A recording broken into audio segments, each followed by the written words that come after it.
Hello students, welcome to the class of strength of material.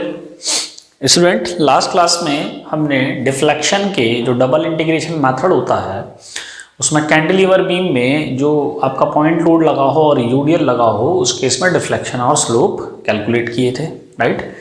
और slope और deflection के expression भी हमें अच्छे से मालूम है कितना है। अगर पॉइंट लोड लगा हुआ हो कैंटिलीवर बीम में फ्री एंड पे तो आपकी जो स्लोप होती है वो कितनी होती है, WL² और जो डिफ्लेक्शन होता है वो एक हायर डिग्री का होता है, किससे, स्लोप से। कितना होता है, WL3I।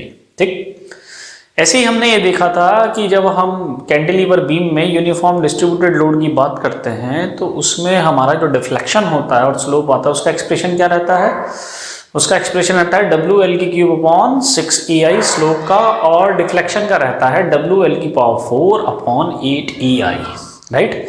तो बच्चों हमने जो नोट किया वो ये किया कि जैसे हम uniform distributed load, point load से हम यूनिफॉर्म डिस्ट्रीब्यूटेड लोड पे शिफ्ट करते हैं तो हमारी एक x की पावर और बढ़ जाती है। जैसे हम पॉइंट लोड में थे तब हमारा स्लोप जो आ रहा था वो L² फॉर्म में आ रहा था और जो डिफ्लेक्शन है वो LQ फॉर्म में आ रहा था। बट जैसे ही हमने पॉइंट लोड से यूनिफॉर्म डिस्ट्रीब्यूटेड लोड को लगाया तो हमारा जो स्लोप था वो क्यूबिक नेचर का था और जो आपका डिफ्लेक्शन था वो fourth power of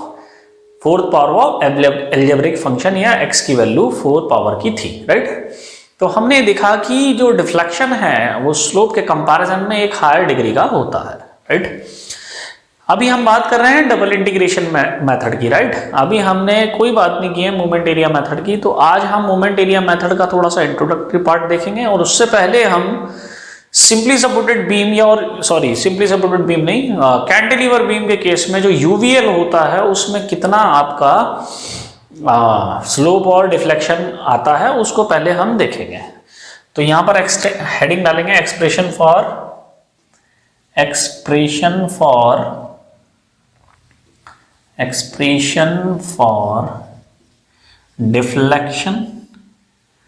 deflection and slope of cantilever beam under UVL। ठीक है, ये अभी हम डबल इंटीग्रेशन मेथड को ही देखने वाले हैं, ठीक है। जैसे मान लो आपका ये कैंटिलीवर बीम है, ठीक है, जिसमें एक यूवीएल जो है आपका लगा हुआ है, ठीक है। मैक्सिमम इंटेंसिटी कहाँ रहेगी, फिक्स पॉइंट पे कितनी है, हमने माना स्मॉल w, ठीक है। तो लेंथ जो है वो हो गई हमारी L, राइट। प्रोसीजर सेम है बच्चों। मान लो हम एक राइट हैंड साइड से एक सेक्शन ले लेते हैं यहाँ पे, ठीक है। तो उसकी लेंथ कितनी हो गई x, ठीक है, हो गई x। तो अब मतलब किससे है, मतलब उससे है जो सेक्शन के अंदर आया है, ठीक है। तो सेक्शन कहाँ से लिया गया है, सेक्शन यहाँ से लिया गया है। सेक्शन की डायरेक्शन ये है, कोऑर्डिनेट की डायरेक्शन भी यही होती है। आपको मैंने लास्ट क्लास में समझा दिया था कि ये जो फिगर है मैं इस तरह से क्यों बना रहा हूँ। तो हमारे पास डिफ्लेक्शन इक्वेशन होती है, ठीक है। डिफ्लेक्शन इक्वेशन क्या है, डिफ्लेक्शन इक्वेशन है हमारे पास बच्चों 1/r = mxx / EI = d²y/dx², ठीक है। ये हमारे पास डिफ्लेक्शन इक्वेशन है। तो इस इक्वेशन को जब हम अप्लाई करते हैं तो हमें सबसे पहले क्या फाइंड आउट करना है, हमें मोमेंट फाइंड आउट करना है, ठीक है। और मोमेंट क्या होता है आपको पता है, मोमेंट किस पॉइंट के अबाउट रहेगा, इस पॉइंट के, राइट। तो अब इसका फोर्स कितना होगा, देखो ये जो इंटेंसिटी होगी, ये जो हाइट होगी, ये वाली जो हाइट है मैं आपको करके दिखा देता हूं अलग से। हमने सिर्फ ट्रायंगल वो बनाया है जो x वाला है।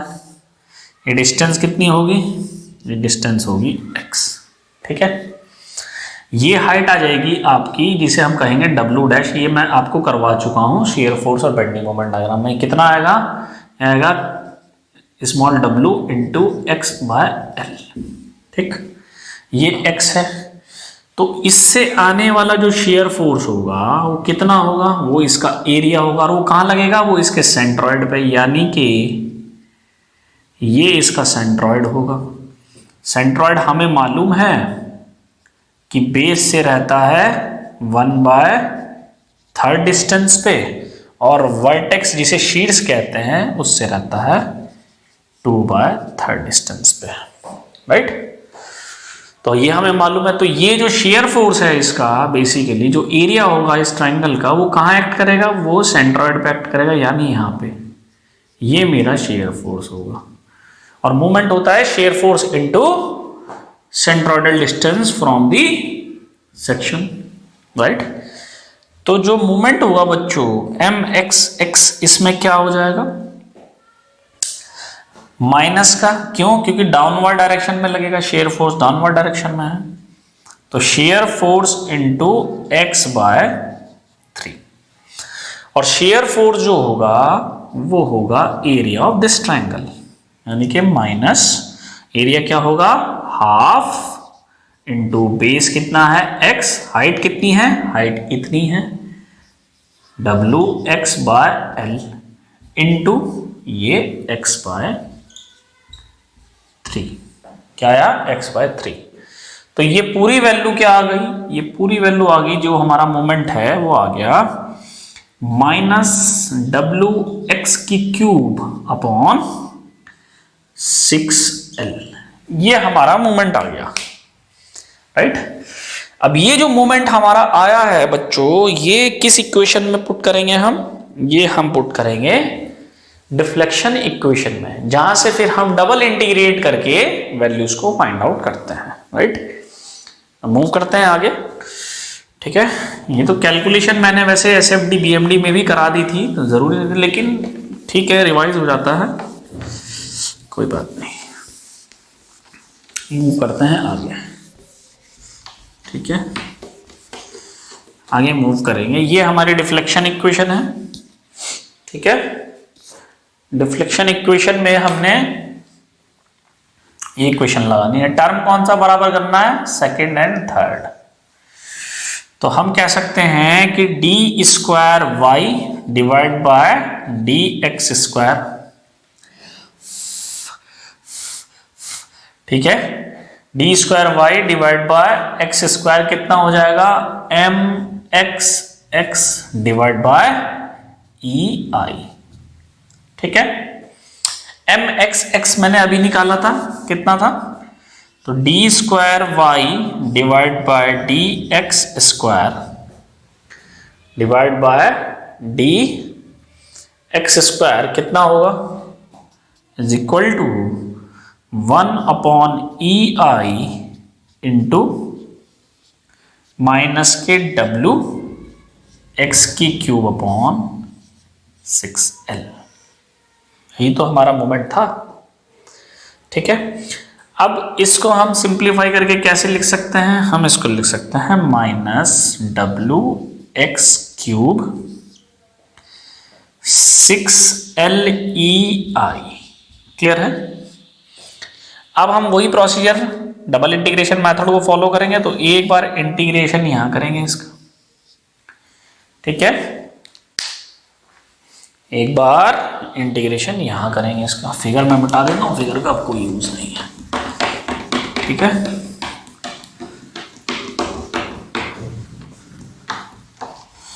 अब यहां इंटीग्रेशन करेंगे तो देखो ये वैल्यू क्या आ जाएगी, ये आ जाएगी, ये आ जाएगा dy/dx, यही तो आएगा, ये कितना आ जाएगा, ये आ जाएगा dy/dx, ठीक है। ये वैल्यू कितनी आई, इंटीग्रेशन ये क्या बन जाएगा, x⁴ डिवाइड बाय 4, और 4 6 जा कितना होता है 24, इज इक्वल टू कितना हो जाएगा, -WX4 divide by 24 LEI, right. I hope इसमें कोई डाउट ना हो, प्लस एक कांस्टेंट आएगा C1, क्लियर है।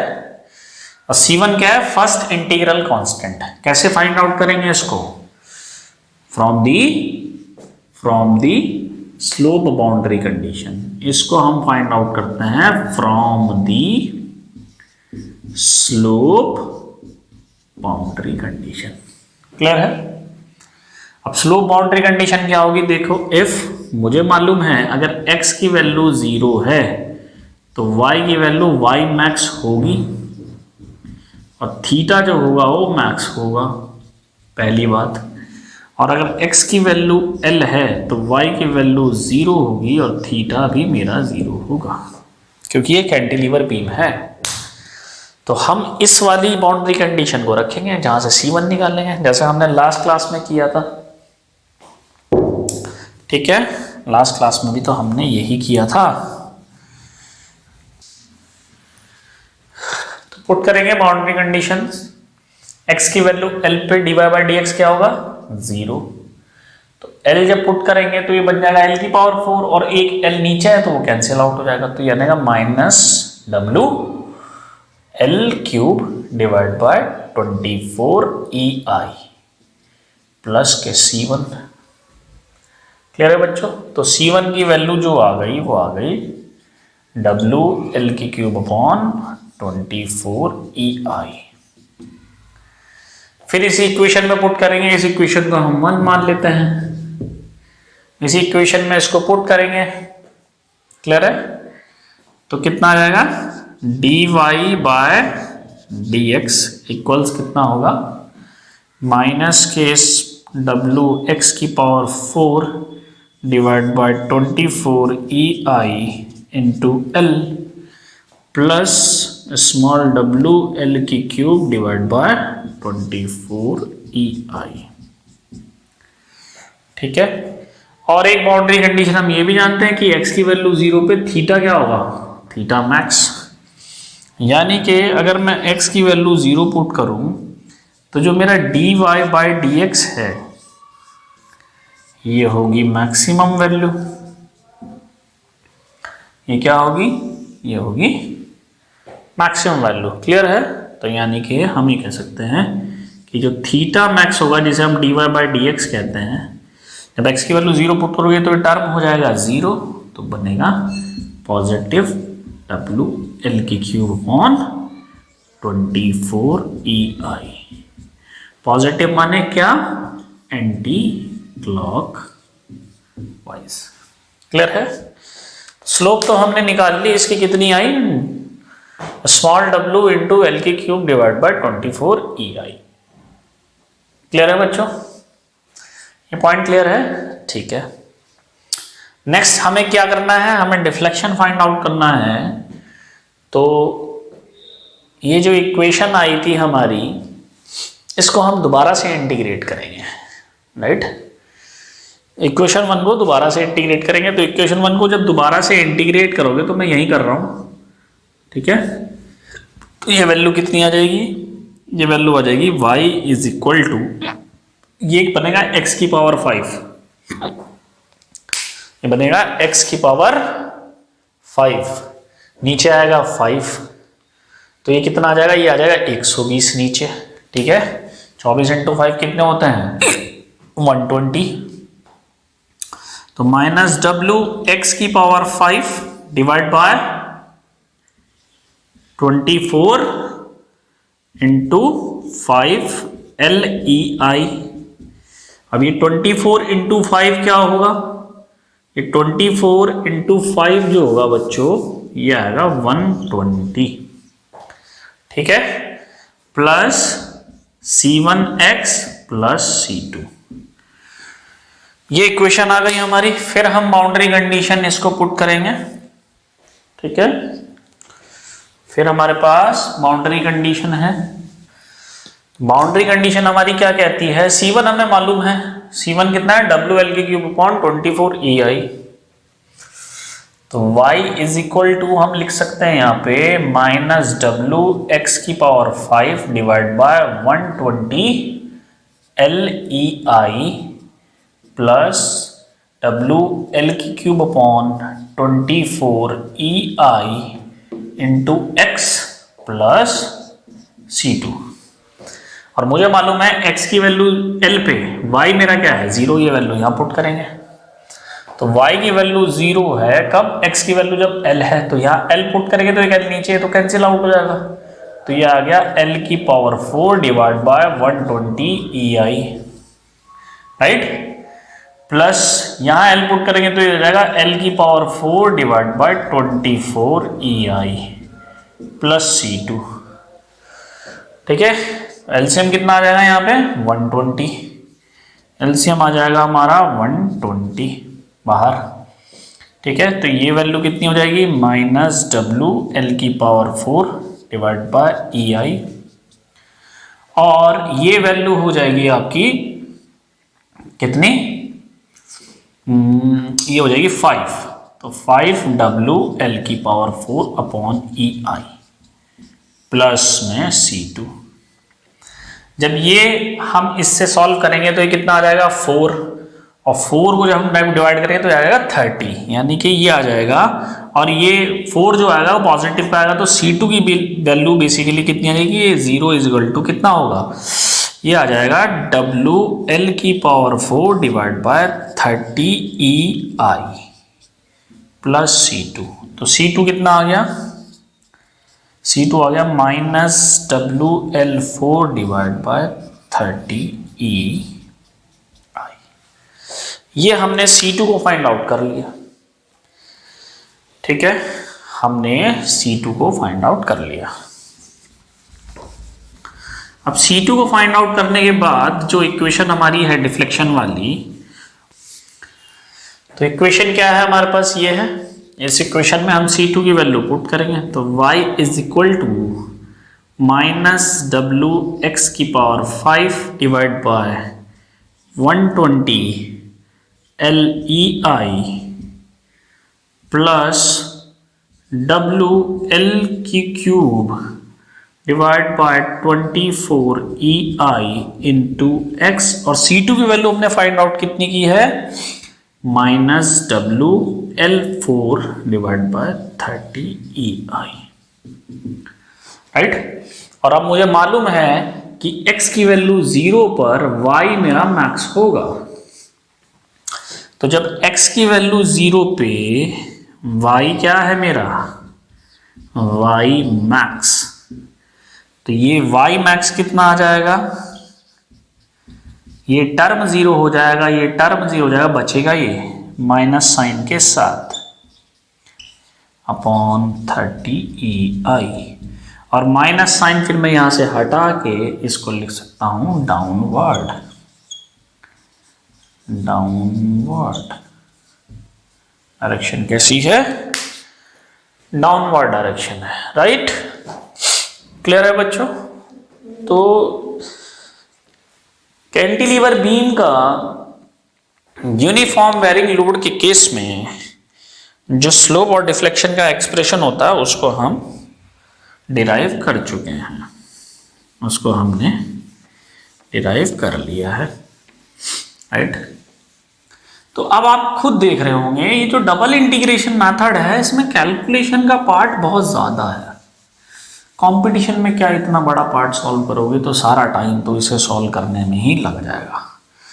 तो पहली बात हमें सारे स्टैंडर्ड एक्सप्रेशन ध्यान होने चाहिए हर बीम के, स्पेशली फॉर कैंटिलीवर और सिंपली सपोर्टेड बीम, कि उनके तीनों लोड के केस में पॉइंट लोड में यूडीएल में यूवीएल में स्लोप और डिफ्लेक्शन का फॉर्मूला क्या रहता है। पहली चीज़ तो आपको ध्यान रखनी है, ये समझ में आ रही है बात, ठीक है, क्लियर है। तो हमने यूवीएल के केस में, यूवीएल के केस में क्या देखा कि जो मेरी मैक्सिमम स्लोप थी वो कितनी थी, वो थी small w L cube divide by 24 EI anti clock wise, clear है।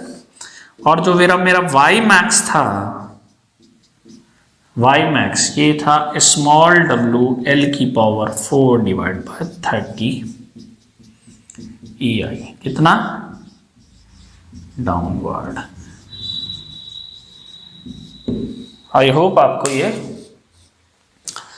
क्लियर है, राइट। तो जो कैंटिलीवर बीम के तीनों केसेस हैं वो मैं आपको करा चुका हूं, पॉइंट लोड का भी, यूडीएल का भी और यूवीएल का भी। अब इसमें इतनी सारी कैलकुलेशन हो रही है, जब मैं आपको मोमेंट एरिया मेथड पढ़ाऊंगा आप खुद देखोगे कि ये एक एक लाइन में होता है। जहां हमारे 10 लाइन लग रही है ना, यहाँ एक एक लाइन में सॉल्व होता है। यही एडवांटेज है मोमेंट एरिया मेथड का, पर उसको सीखना है। मोमेंट एरिया मेथड को नहीं सीखोगे तो सब गड़बड़ है। आसानी से समझ नहीं आता है पर बहुत आसान है। उसको समझने के लिए आपको अपनी खोपड़ी को खुला रखना है, बस कंफ्यूजन नहीं दिमाग में पालना बिल्कुल भी। सॉम में कंफ्यूज बच्चा होता है साइन कन्वेंशन में। साइन कन्वेंशन में बच्चा कंफ्यूज होता है स्ट्रेंथ ऑफ मटेरियल में। बाकी स्ट्रेंथ ऑफ मटेरियल से आसान कोर्स कुछ नहीं है पूरे मैकेनिकल इंजीनियरिंग में। थर्मल के कोर्स जबकि थोड़े से टफ पड़ते हैं। थर्मल में एक आरएसी है जो आसान है, बाकी एचएमटी ऐसा है जो पूरी मैकेनिकल इंजीनियरिंग के खतरनाक सब्जेक्ट्स में से एक माना जाता है, heat and mass transfer. Actually हम मास ट्रांसफर तो पढ़ते ही नहीं, असली चीज़ तो उसमें मास ट्रांसफर वाली है जो हमारे सिलेबस में है ही नहीं। कमाल की बात तो ये है, उसको खाली हीट ट्रांसफर बोलना चाहिए, हम बेकारी मास ट्रांसफर यूज़ करते रहते हैं। चलो खैर ठीक है। अब एक आधा केस हम सिंपली सपोर्टेड बीम का देख लेते हैं, फिर next we will see the moment area method, right. Simply supported beam के केस में भी देख लेते हैं डबल इंटीग्रेशन मेथड से कैसे स्लोप और डिफ्लेक्शन को फाइंड आउट किया जाता है। तो expression for deflection and slope, इसको डिफॉर्मेशन मत मान लेना बच्चों। Slope of simply supported beam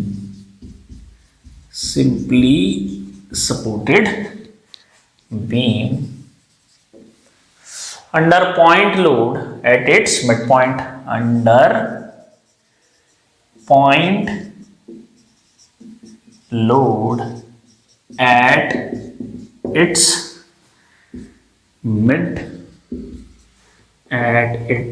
midpoint, ठीक है।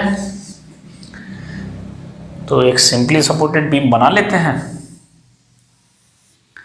ये हमारा सिंपली सपोर्टेड बीम हो गया। इसकी बाउंड्री कंडीशन मैं आपको समझा चुका हूँ सिंपली सपोर्टेड बीम की, कहाँ डिफ्लेक्शन मैक्सिमम रहता है, कहाँ जीरो रहता है। ये मेरा पी फोर्स है, इसको डब्ल्यू ही मानो क्योंकि ये सारे एक्सप्रेशन आपके बुक में डब्ल्यू से लिए गए हैं।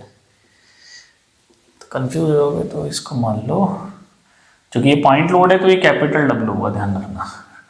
लोड इंटेंसिटी को हम स्मॉल डब्ल्यू से दिखाते हैं, पॉइंट लोड कैपिटल डब्ल्यू होता है हमेशा, ठीक है।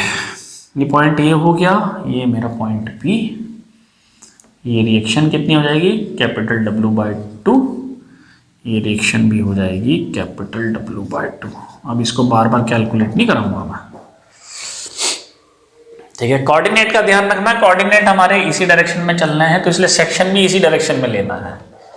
ये थोड़ी सी मजबूरी हो जाती है इस चैप्टर में, वैसे हो तो सकता है वो भी, लेकिन वो फिर माइनस माइनस लेना पड़ता है।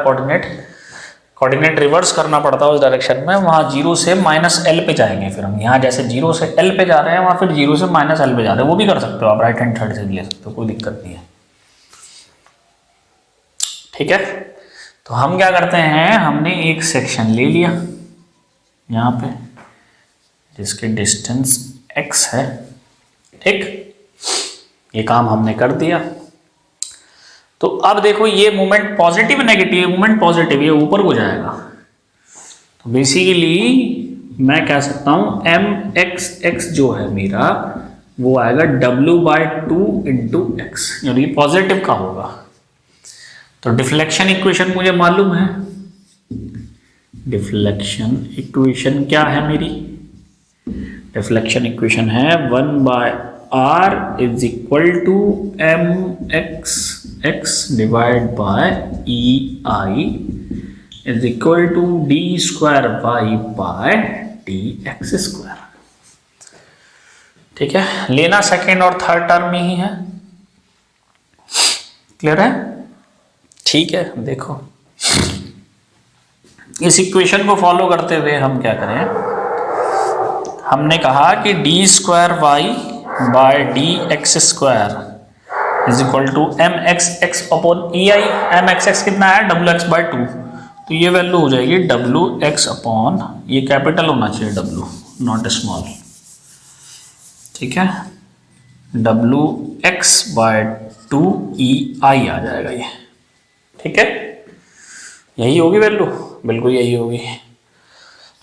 Let's integrate this equation. ये कितना देगा हमको, हमको देगा ये D Y by D X is equal to capital W X square divide by 4 E I plus C1। I hope जो मैं कर रहा हूं बिल्कुल ठीक कर रहा हूं, ठीक है, ठीक है, ठीक है। बाउंड्री कंडीशन क्या कहती है, बाउंड्री कंडीशन ये कहती है कि इफ अगर मेरी x की वैल्यू 0 है तो 0 पे तो क्या होता है, देखो इसका इलास्टिक कर्व कैसा आएगा, ऐसा आएगा, ठीक है। तो x की वैल्यू 0 पे थीटा 0 होगा, नहीं, थीटा मैक्स होगा x की वैल्यू 0 पे, पहली बात। x की वैल्यू L/2 पे थीटा 0 होगा। अभी मैं सिर्फ बाउंड्री कंडीशन बात कर रहा हूं स्लोप की, डिफ्लेक्शन वाली भी लिख सकते हो। x की वैल्यू 0 पे y मेरा 0 होगा, डिफ्लेक्शन सपोर्ट पे नहीं हो सकता, ठीक है। और x की वैल्यू L/2 पे जहां स्लोप मेरी 0 होती है वहां मेरा डिफ्लेक्शन मैक्सिमम होता है। बस यही बाउंड्री कंडीशन हमने यूज करनी है। तो हमें कौन सी कंडीशन लेनी है, जहां थीटा 0, क्योंकि मैं चाहता हूं इसको 0 करके C1 को निकालना। तो 0 कहां है dy by D x, L/2 पे, कहां पर है, L/2 पे। आई होप आपको ये बात समझ में आ रही हो। तो जब हम x की वैल्यू एट x की वैल्यू L/2 पुट करेंगे तो dy बाई डी एक्स हो जाएगा 0। तो 0 बराबर x की वैल्यू L/2, L/2 का मतलब क्या हुआ, L स्क्वायर बाय 4, और 4 4 जा कितना होता है 16, यानी कि ये वैल्यू आ जाएगी W, फिर मैं स्मॉल बना रहा हूं, कैपिटल W कितनी, capital W L square divide bye 16 EI plus C1। समझ में आ रही है बात बच्चों? तो C1 जो मेरा है, जो पहला मेरा इंटीग्रल कांस्टेंट है, वो आ गया minus W L square upon 16 EI। अब ये जो मेरा कांस्टेंट आया, ठीक है, ये क्या है मेरा first integral constant. First integral constant की जो इक्वेशन है वो क्या है, dy by D S is equal to W X square upon 4ei plus C1। इसको हम पुट करेंगे, इसको हम पुट करेंगे तो ये आ जाएगी value dy by D X is equal to capital W X square upon 4ei minus C1 की वैल्यू कितनी आई है, capital W L square divide by 16ei। अब बाउंड्री कंडीशन क्या कहती है, अब बाउंड्री कंडीशन कहती है at x is equal to 0 theta will be maximum, यानी कि अगर इसकी मैक्सिमम वैल्यू हमें देखनी है, if we want to see the maximum value of slope, तो किस पॉइंट पे होगा, स्टार्टिंग पॉइंट पे होगा, कि यहीं पर हमारा मैक्सिमम आ रहा है। अच्छा, ये क्लॉकवाइज आ रहा है एंटी क्लॉकवाइज आ रहा है, देखो ये डायरेक्शन है मेरी क्लॉकवाइज, थीटा ए। तो थीटा जो है ये मैक्सिमम कब होगा, जब x की वैल्यू क्या होगी 0। ये 0 पुट करेंगे तो ये टर्म 0 हो जाएगा, 0 पुट करेंगे तो ये टर्म क्या हो जाएगा, ये टर्म टोटल 0 हो जाएगा आपका, फर्स्ट वाला टर्म जो है वो 0 हो जाएगा, ठीक है। फर्स्ट टर्म जो है वो 0 हो जाएगा।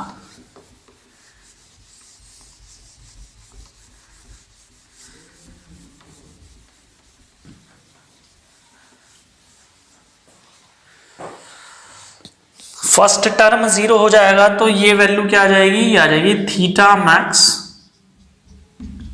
Is equal to -WL² upon 16EI। Minus हटाएंगे, क्या लिखेंगे? क्लॉकवाइज। क्या आ रही थी क्लॉकवाइज? बिल्कुल आ रही है, ये क्लॉकवाइज मुझे मिल रहा है। और x की वैल्यू L पे भी ये मैक्सिमम होगी स्लोप, नो डाउट, लेकिन वो थीटा बी होगा, वो एंटी क्लॉकवाइज मिलेगी। ये कैसे घूम रही है? ये एंटी क्लॉकवाइज, इतनी ही वैल्यू आएगी, ध्यान रखना बच्चों, इतनी ही वैल्यू आएगी।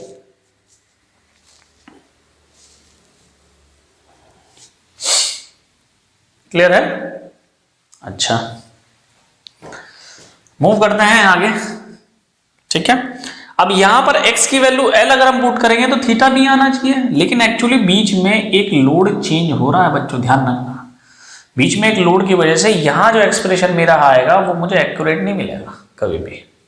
मैं सिर्फ यहां से यहां तक की बात देख रहा हूं, इस रीजन में मेरी इक्वेशन लाई नहीं करेगी, वरना मुझे एक और सेक्शन लेना पड़ेगा, क्योंकि यहाँ एक फोर्स और लग रहा है। इसीलिए गलती से भी x की वैल्यू L पुट करके थीटा बी को निकालने की कोशिश मत करना। समझ में आ रही है? थीटा बी तब निकलेगा जब मैं यहां पर एक अलग से सेक्शन लूंगा और इन दोनों फोर्स का मोमेंट लूंगा, तब थीटा बी निकल जाएगा, उसमें कोई दिक्कत नहीं, उतना ही आएगा 16 ही, नो डाउट। मूव करते हैं डिफ्लेक्शन निकालने का। तो ये इक्वेशन है, ये मेरी इक्वेशन है, इसको हम दोबारा से इंटीग्रेट कर देंगे। तो दोबारा से इंटीग्रेट करेंगे तो y की वैल्यू कितनी आ जाएगी? ये वैल्यू आ जाएगी capital W x³ upon 12EI, ठीक है, minus capital W L² upon 16EI into x plus C2। अब डायरेक्ट मैंने इस इक्वेशन को इंटीग्रेट कर दिया। फिर बाउंड्री कंडीशन वही कि x की वैल्यू 0 पर y मेरा होगा 0, बिल्कुल बात बन जाएगी। y मेरा 0, डिफ्लेक्शन 0 है सपोर्ट पे, तो ये वैल्यू 0 कब? जब x की वैल्यू 0, तो ये टर्म 0 माइनस ये टर्म 0 प्लस C2, तो C2 भी इसमें आ गया 0। C2 कितना आ गया? 0। आई होप आपको ये बात समझ में आ गई हो। x की वैल्यू 0 पे कोई डिफ्लेक्शन नहीं होगा, डिफ्लेक्शन मैक्सिमम है L/2 पे। ठीक है, यहां स्लोप हमने 0 रखी थी, ये स्लोप है, थीटा यहां पर है 0, डिफ्लेक्शन है मैक्सिमम। डिफ्लेक्शन क्या है? मैक्सिमम। ठीक है, तो C2 मेरा अगर 0 आ गया है तो मैं C2 जब मेरा 0 आया है तो मैं क्या करूं? मैं इसी इक्वेशन में, जो मेरी इक्वेशन है, इसको हटा देता हूं बस। ठीक है, इसको मैंने हटा दिया है। और अब मैं दूसरी बाउंड्री कंडीशन लेता हूं कि जब x की वैल्यू L/2 होगी, at x is equal to L/2 पे y जो होगा मेरा y मैक्स होगा, और इसमें मैं L/2 पुट कर देता हूं इस इक्वेशन में। ठीक है, इस इक्वेशन में हम L/2 को पुट कर देते हैं, तो ये हमारा मैक्सिमम डिफ्लेक्शन दे देगा। ठीक है, x की वैल्यू L/2 पुट करोगे तो ये कितना आ जाएगा? देखो, ये L³ upon 8, y is equal to कितना होगा? फर्स्ट टर्म में कैपिटल W L³ अपॉन 8 और 12 8 जा कितने होता है? 96, राइट, ये गया 96 EI माइनस ये हो गया W L³ क्योंकि x की वैल्यू L/2 है ना, तो ये कितना आ जाएगा? 32। नीचे x की वैल्यू L/2 पुट करोगे तो 16 2 जा 32 EI। इसमें हम एलसीएम ले लेते हैं, ये क्या होगा? ये y मैक्स होगा बच्चों। ठीक है, कितना आ जाएगा? ये 3 टाइम्स में जा रहा है तो y मैक्स 92, अगर 96 हम क्या लेते हैं, 96 EI मेरा एलसीएम आ जाएगा, तो ये कितना हो जाएगा? ये टर्म हो जाएगा ऊपर 3 और ये हो जाएगा 1। ठीक है, और 1 माइनस 3 होगा 2, और 96 को 2 से डिवाइड करेंगे आएगा 48 विद नेगेटिव साइन, तो माइनस WL³ अपॉन 48 ई आई। इस माइनस साइन को हम हटाएंगे और यहां लिखेंगे डाउनवर्ड, यहां लिखेंगे डाउनवर्ड। आई होप आपको ये कहानी समझ में आ गई हो। ये मेरा मैक्सिमम डिफ्लेक्शन था, ये मेरी मैक्सिमम स्लोप थी in case of simply supported beam when it is subjected to the point load at its mid point. Clear है? तो I hope double integration method आपको क्लियर हुआ हो कि कैसे हम डबल इंटीग्रेशन मेथड को अप्लाई करते हैं। ठीक है, अच्छा मेथड है पर ये हर बीम के लिए सही नहीं माना जाता, और ऊपर से इस मेथड में बहुत सारी कैलकुलेशन करनी पड़ती है, साइन कन्वेंशंस का बहुत ध्यान रखना पड़ता है। ठीक है, तो ये लेंथी मेथड है। इससे एक अच्छा बहुत बढ़िया मेथड है स्ट्रेंथ ऑफ मटेरियल में, उस मेथड को कहते हैं मोमेंट एरिया मेथड। अब उस मेथड को हम डिस्कस करने जाएंगे, थोड़ा सा इंट्रोडक्टरी पार्ट देखेंगे। ठीक है, उससे पहले हम सिंपली सपोर्टेड बीम भी देखेंगे। सिंपली सपोर्टेड बीम के केस में कि ये यूडीएल के केस में अगर सिंपली सपोर्टेड बीम में यूनिफॉर्म डिस्ट्रीब्यूटेड लोड लगा हो तो डबल इंटीग्रेशन मेथड से हम इसको निकाल सकते हैं कि नहीं निकाल सकते, ये आपका होमवर्क है।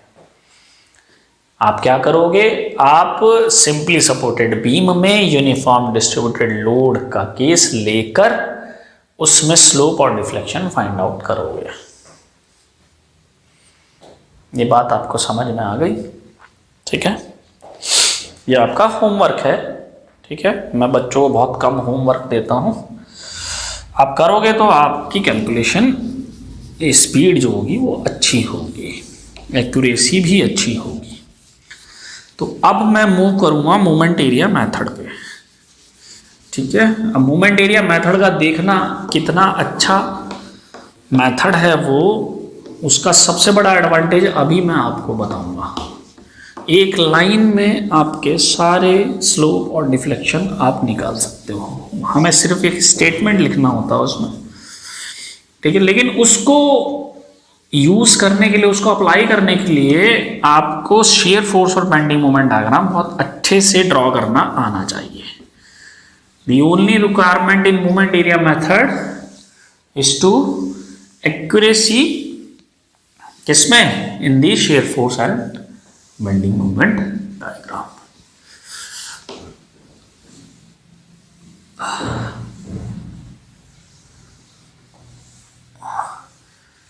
तो नेक्स्ट हेडिंग डालेंगे मोमेंट एरिया मेथड। इसमें एक रेफरेंस पॉइंट होता है, एक ओरिजिन पॉइंट होता है, उसका ध्यान रखना है। वो बस एक बार जब आपको मैं बता दूंगा तो आप उस चीज को सीख जाओगे। हेडिंग आएगी यहाँ पे मोमेंट एरिया मेथड। अब इस मेथड के बाद मैं और कोई मेथड नहीं बताऊंगा, एक मेथड और होता है कैस्टिक लेंथ थ्योरम, उसका यूज नहीं आएगा आपको कभी भी। ठीक है, अब मोमेंट एरिया मेथड नाम से पता चल रहा है एरिया का मोमेंट, एरिया का मोमेंट। ठीक है, वो एरिया क्या होता है उसको भी देखेंगे हम।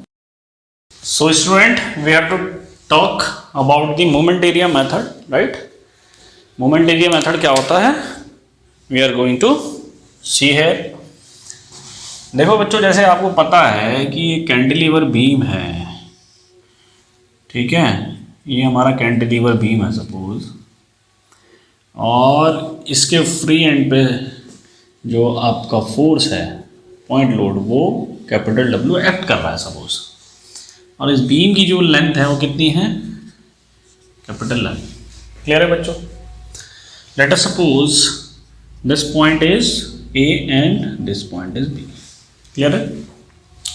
अब इसका बेंडिंग मोमेंट डायग्राम क्या होता है, हमें शेयर फोर्स डायग्राम से मतलब नहीं है, हमें बेंडिंग मोमेंट डायग्राम से मतलब होता है मोमेंट एरिया मेथड में।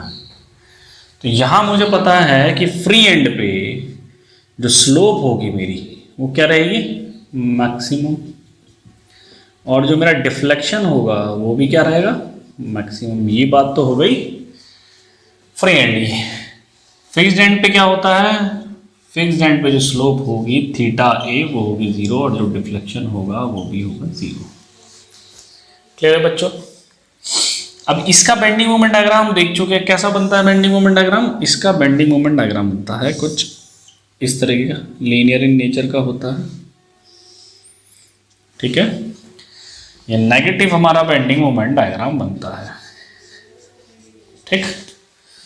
और ये जो हाइट होती है बेंडिंग मोमेंट डायग्राम की, मैंने बताया था कि जो मोमेंट होता है वो उसकी वैल्यू होती है, और ये कितना आता है, कैपिटल W इंटू L। समझ में आ गई बात। पर ये बेंडिंग मोमेंट डायग्राम है, ये क्या है, ये है BM डाया।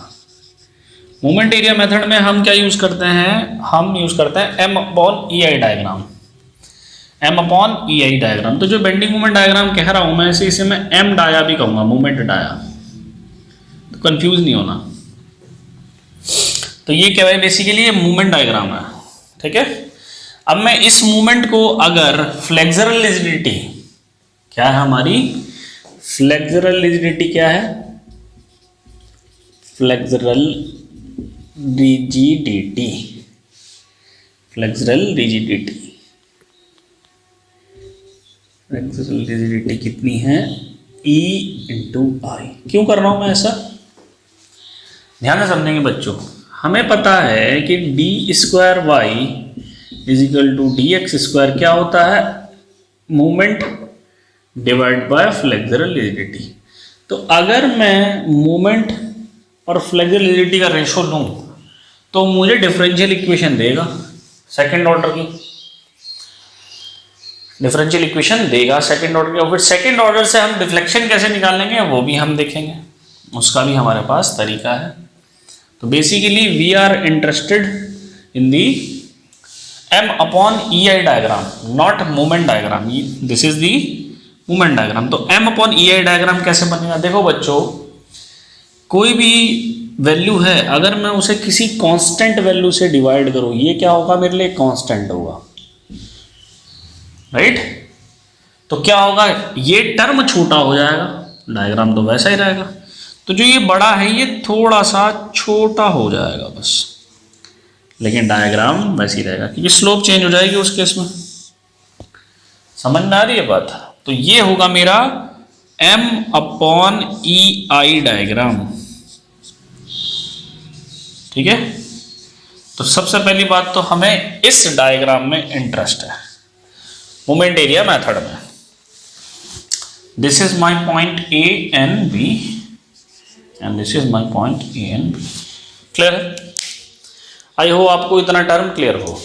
तो first of all in moment area method we have to draw the moment we have to draw the M/EI diagram for the calculation of deflection and slope, right। अब ये M/EI diagram जो है, इससे हम deflection और slope कैसे calculate करते हैं, लेट्स सी, राइट। देखो, हमेशा हमें दो पॉइंट ऐसे चूज करने होते हैं बच्चों, जो एक कहलाता है रेफरेंस पॉइंट और एक कहलाता है ओरिजिन पॉइंट। किस डायग्राम में, M/EI डायग्राम में। इसको हम कहते हैं M/EI डायग्राम, ठीक है। तो इसमें दो थ्योरम है, पहले मैं आपको दो थ्योरम के एक्सप्रेशन लिखवाऊंगा, फिर उन दोनों थ्योरम्स के एक्सप्रेशन को इजीली एक्सप्लेन करूंगा, राइट। तो सबसे पहले आती है मोर्स थ्योरम, मोर्स थ्योरम 1। ये स्लोप के लिए होती है। मोर्स थ्योरम 1 जो होती है वो स्लोप निकालने के लिए यूज की जाती है। मोर्स थ्योरम 1 क्या कहती है कि थीटा बी माइनस थीटा ए, थीटा बी माइनस थीटा ए क्या होगा, area of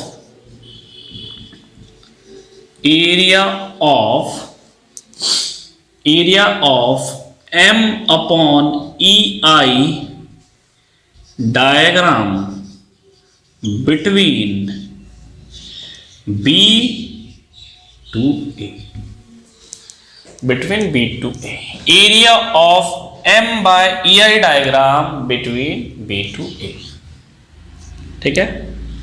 not between, from B to A करो, फ्रॉम बी टू ए। ठीक है, नेक्स्ट आती है Mohr's theorem 2। Mohr's theorem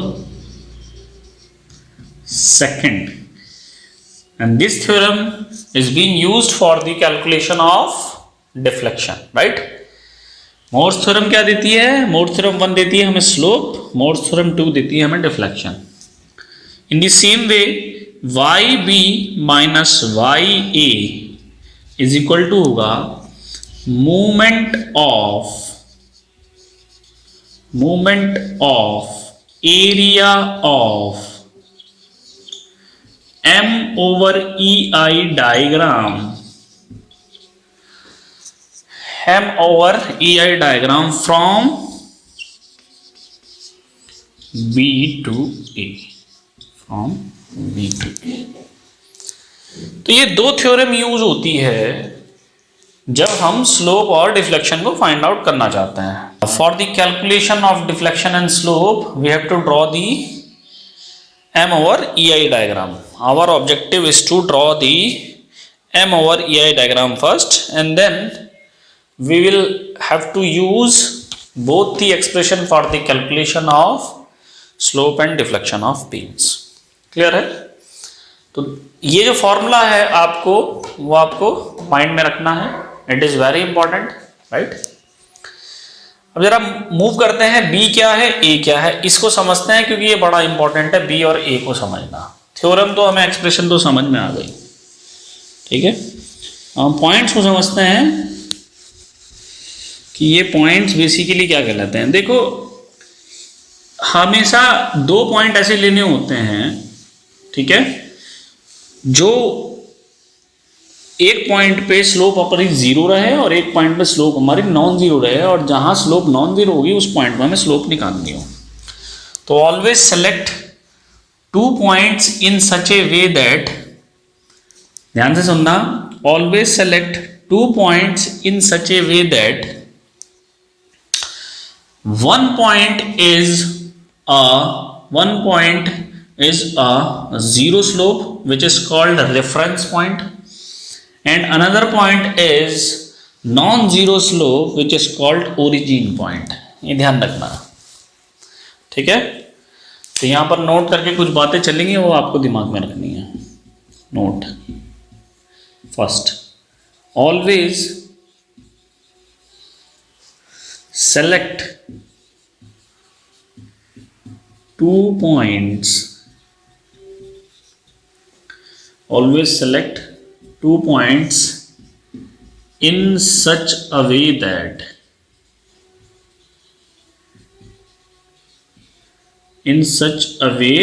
that one point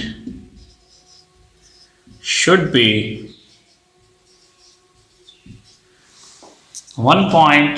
be zero slope, और जिस पे जीरो स्लोप होगी पॉइंट पे उसे हम क्या कहेंगे, उसे हम कहेंगे रेफरेंस पॉइंट। ये ध्यान रखना बच्चों, इंपॉर्टेंट पॉइंट है, रेफरेंस पॉइंट। रेफरेंस पॉइंट वो पॉइंट कहलाएगा जिस पे हमारी स्लोप जीरो रहेगी। And another point, should be non-zero slope, और इसको कहते हैं origin point.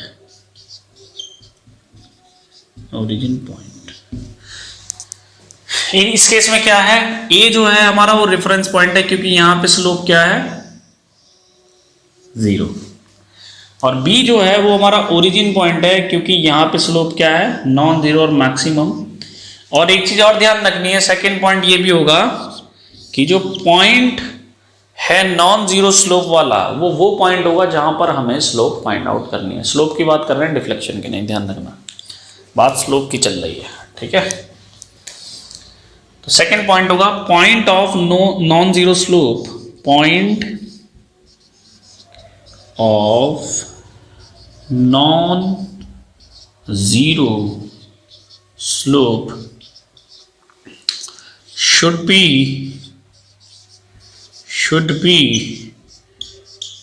the point where slope is to be determined. Clear हो गई बात? is to be determined. ठीक है, पहला पॉइंट क्या हुआ? Always select 2 points in such a way that one point should be non-zero slope, which is called difference point, and another should be non-zero slope.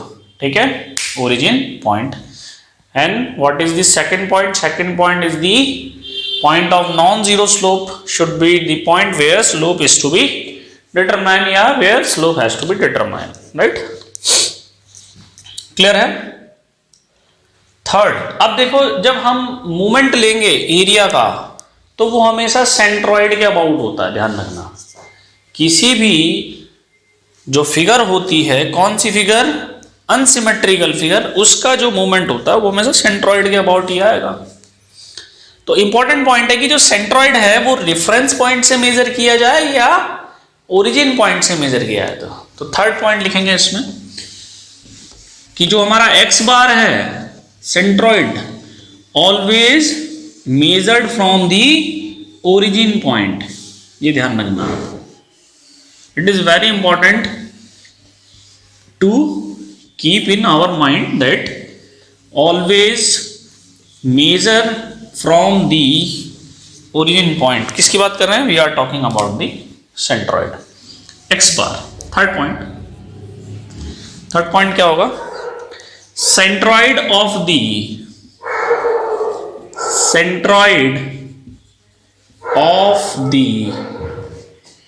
m over ei diagram, centroid of the m over ei diagram, इसको हम x बार से denote करते हैं, should be measured from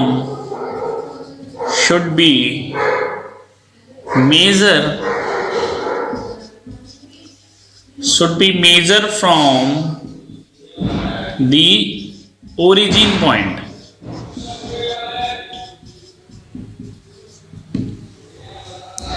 clear है? should be measured from the origin point. नीचे रख दिया था मैंने कूड़ा, राइट? तो x बार कहां से मेजर करेंगे? x bar always measure from the origin point, और ओरिजिन पॉइंट क्या होता है? Point of non zero slope. Origin point होता है point of non zero slope. Fourth one देखो, इसकी जो ई आई का प्रोडक्ट है वो कांस्टेंट है। ई आई जो है वो कांस्टेंट है। क्यों कांस्टेंट है? क्योंकि क्रॉस सेक्शन हमने फिक्स कर दिया और मटेरियल हमने फिक्स कर दिया। लास्ट क्लास में बताया था मैंने। पर समटाइम ऐसा भी होता है कि हम क्रॉस सेक्शन भी चेंज हो जाता है, जैसे सीरीज में आपके बीम्स लगे हुए हैं, ठीक है? तो उस केस में ई आई कांस्टेंट नहीं रहता। तो अगर किसी केस में ई आई कांस्टेंट है, तो जब ई आई कांस्टेंट होगा, ध्यान रखना बच्चों, जब ई आई मेरा कांस्टेंट है, जब ई आई मेरा कांस्टेंट होगा तो आप दोनों में से कोई भी डायग्राम को यूज कर सकते हो, ठीक है? बशर्ते आपको ई आई रखना ही रखना है, ठीक है? या फिर आप जनरल स्टेटमेंट कह दो, छोड़ो, फिर कंफ्यूजन क्रिएट होगा सीधे ही, ठीक है? लिखेंगे slope and deflection, slope and deflection of beam